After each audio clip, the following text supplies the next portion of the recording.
मुकेश साहनी जी, अनिल जैन जी, शशि प्रजापति जी और भाइयों और बहनों, आप सबका यहाँ बहुत बहुत स्वागत। आपसे माफ़ी चाहता हूँ कि इतनी गर्मी में आपको यहाँ बैठा दिया है। ये शामियाना भी बंद था बिल्कुल।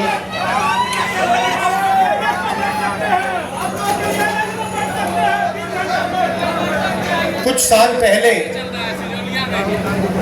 अमित शाह ने बयान दिया, एक बार नहीं अनेक बार, कि अब बीजेपी की सरकार 40-50 साल चलेगी।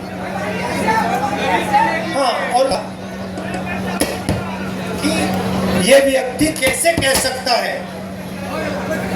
इसको कैसे मालूम कि बीजेपी की सरकार 40-50 साल चलेगी। हम सब राजनेता हैं, जनता क्या करेगी, जनता के दिल में क्या होता है, जनता ही जानती है। तो ऐसा बयान देना कि अब हमारी सरकार 40-50 साल चलेगी, ये अजीब सा बयान है। और उस टाइम मैंने कि इसको कैसे मालूम कि 40-50 साल के लिए सरकार चलेगी। और अब सच्चाई पूरे देश के सामने आ गई है।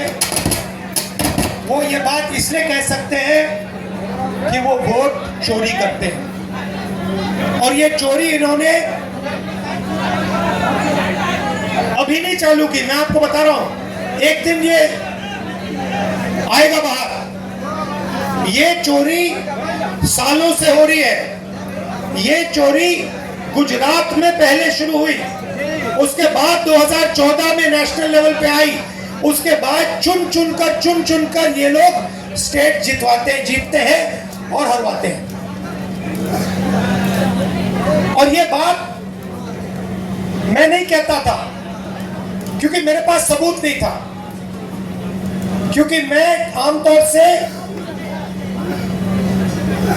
ऐसे मंच पर मैं झूठ नहीं बोलता हूं। मैं वही बोलता हूं जो सच है, जिसके बारे में मुझे पूरी जानकारी है। इसलिए मैंने बहुत सारे, मुझे लगा और आप सबको भी लगा,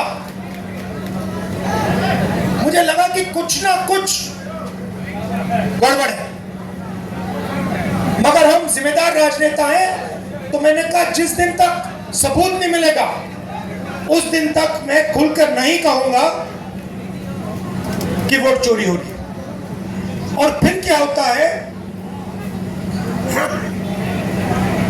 महाराष्ट्र और हरियाणा के चुनाव आते हैं, सबसे पहले डेट बदल देते हैं, चुनाव की डेट बदल देते हैं। जो इलेक्शन कमीशन को चुनने का तरीका है, मैं मोदी जी के साथ बैठा हूं, मैं आपको बताता हूं चुनने का क्या तरीका है। चुनने का तरीका है, प्रधानमंत्री डिसाइड करता है इलेक्शन कमिश्नर कौन बनेगा।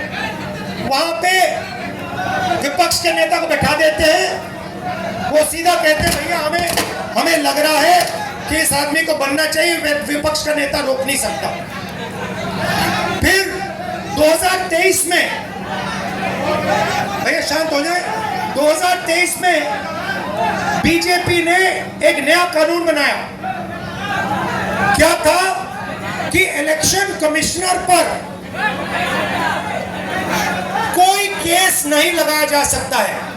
आप सोचिए, हिंदुस्तान के सब नागरिक पर केस लगाया जा सकता है। आप कुछ गलत करो, पुलिस आ जाएगी, एफआईआर हो जाएगा।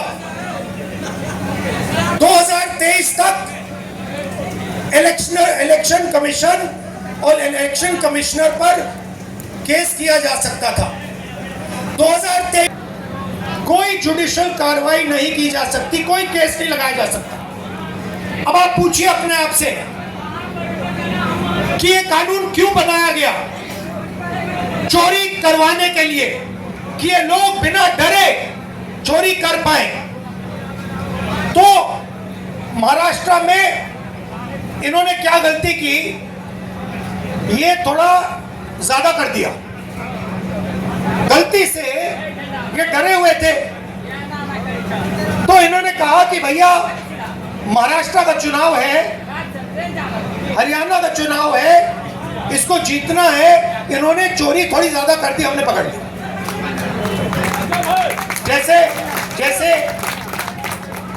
अगर कोई आपके बटुए से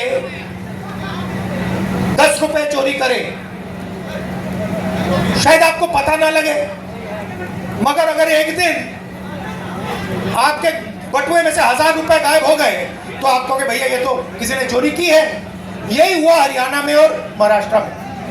महाराष्ट्र में आप सुनिए, महाराष्ट्र में लोकसभा में हमारी पार्टी जीतती है, स्वीप करती है, ज्यादा से ज्यादा सीटें महाराष्ट्र में हमारा गठबंधन जीतता है। 4 महीने बाद हमारी 3 पार्टियां वहां पे, बड़ी बड़ी पार्टियां हैं, गहरी पार्टियां हैं, कांग्रेस पार्टी, एनसीपी, शिवसेना, तीनों मिलकर लड़ रही थी।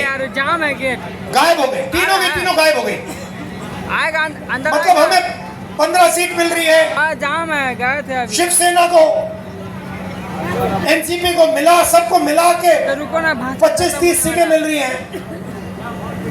तो हमने पता लगाना शुरू किया। पता क्या लगा, अभी हो 5 मिनट कि लोकसभा के बाद नहीं है यहाँ पे, इलेक्शन कमीशन ने गायब हो गया है कहीं पे, लाखों, तकरीबन कैफो भाग गया, कैफ को 1 करोड़ से थोड़े कम नए वोटर लिस्ट में डाल दिए।